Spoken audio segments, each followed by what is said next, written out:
의학적 필요도를 넘어서 과도하게 이루어지는 비급여 항목에 대해서 선별 집중 관리 체계 구축을 모색하고 있습니다.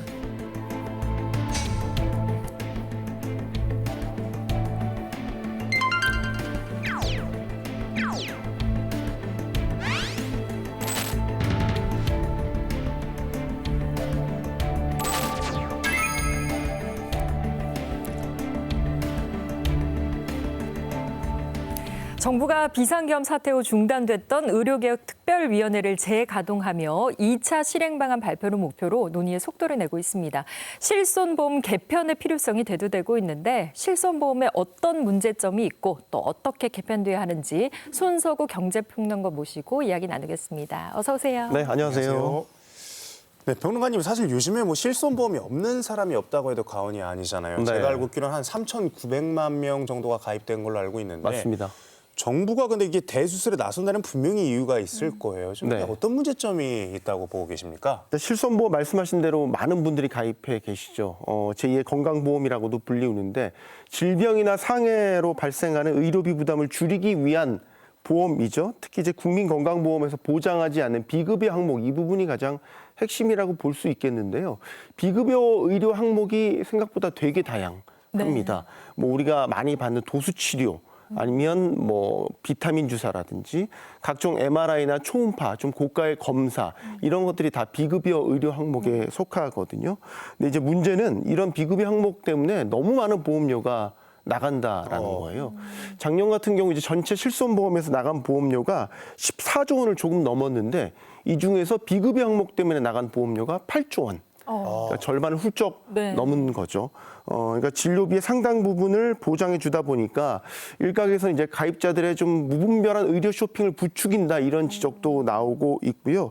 특히 이제 그 말씀하신 대로 비급여 항목이 가장 문제가 되고 있는데 일부 병원에서는 필수 의료는 좀 기피하고 소위 말해서 돈 되는 이런 비급여 의료에만 좀 집중하는 이런 현상들을 보이고 있어서 우리나라 필수 의료가 많이 무너졌다라고 이야기하잖아요. 그 원인을 실손보험에서 찾기도 합니다. 그렇군요. 네. 실제로 어떤가 급여 진료를 좀 부풀려서 실손보험 악용하는 사례가 많이 있나요? 대표적인 예로 병원 가시면 아마 이렇게 물어볼 거예요. 실손보험 있냐고 물어볼 맞아요. 거예요. 경험 만약에 있어요. 네. 있다고 하면 이제 그때부터 뭐 이제 비급여에 대한 진료를 적극적으로 권하는 그런 먼저 물어보더라고요. 먼저 물어보죠. 그런 병원들이 상당히 많이 있거든요. 그러니까 과거에는 더 만연한 게 있었어요. 예를 들면 미용 목적의 지방흡입 이런 시술까지도 이 실손보험에서 보장을 좀 무리하게 하는 이런 경우도 굉장히 다반사였거든요. 그리고 또 하나 문제가 됐던 거는 최근에 이제 백내장 수술. 백내장 수술 같은 경우는 이제 두 가지 방식이 있는데 단초점 렌즈를 사용하는 백내장 수술이 있고요. 이거는 건강보험 적용이 됩니다. 근데 이제 비급여 항목에 속하는 다초점 렌즈를 사용하는 백내장 수술.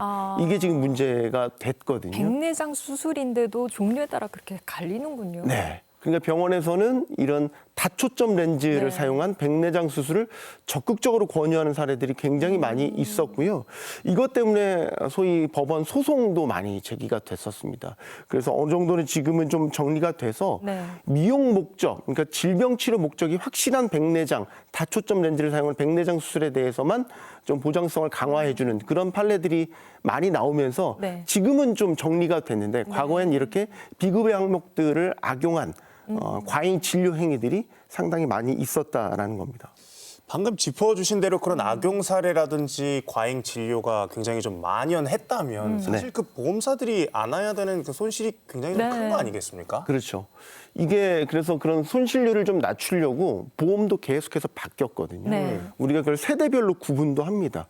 1세대, 2세대, 지금 4세대까지 보험이 나왔어요. 근데 4세대까지 보험 나온 거는 소위 말해서 비급여 항목에 대한 기준을 엄격하게 적용하고 보장성도 좀 낮추고 자기 부담금은 좀 높이고 이런 식으로 이제 바꿨거든요.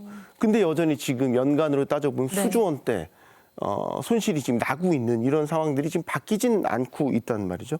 실제 그 코로나 시기였던 2021년에 실손보험 때문에 어느 정도의 적자가 났냐면 2조 8천억 원의 적자가 났어요. 그래서 상황이 너무 심각하다 보니까 그때 4세대 보험이 나왔고 그 이듬해에 좀 그 적자가 좀 줄었어요. 1조 원대로 줄었거든요.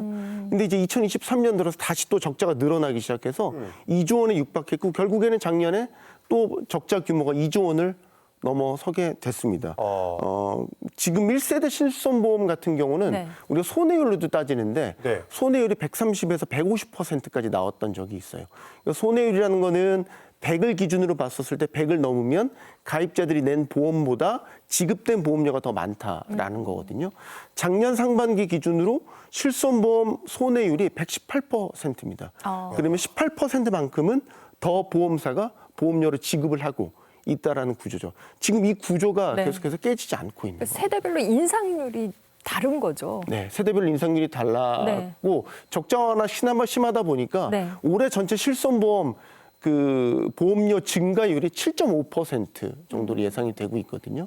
네, 말씀하신 대로 세대별로 인상률이 좀 다른 게 1세대나 2세대 같은 경우는 상대적으로 좀 인상률이 낮아요. 네. 그러니까 한 자릿수 대예요. 1세대 같은 경우는 2%, 2세대는 지금 6%대의 인상률이 예상이 되고 3세대와 4세대가 인상률이 높습니다. 네. 3세대는 무려 20%대, 어이구. 4세대는 13%로 현재 차이가 예상. 크네요. 네, 이게 이제 3세대, 4세대의 손해율이 높기 때문에 네. 그 손해율을 좀 낮추기 위해서 적자 구조를 좀 만회하기 위해서 이번에 인상이 많이 되는 측면도 있고요.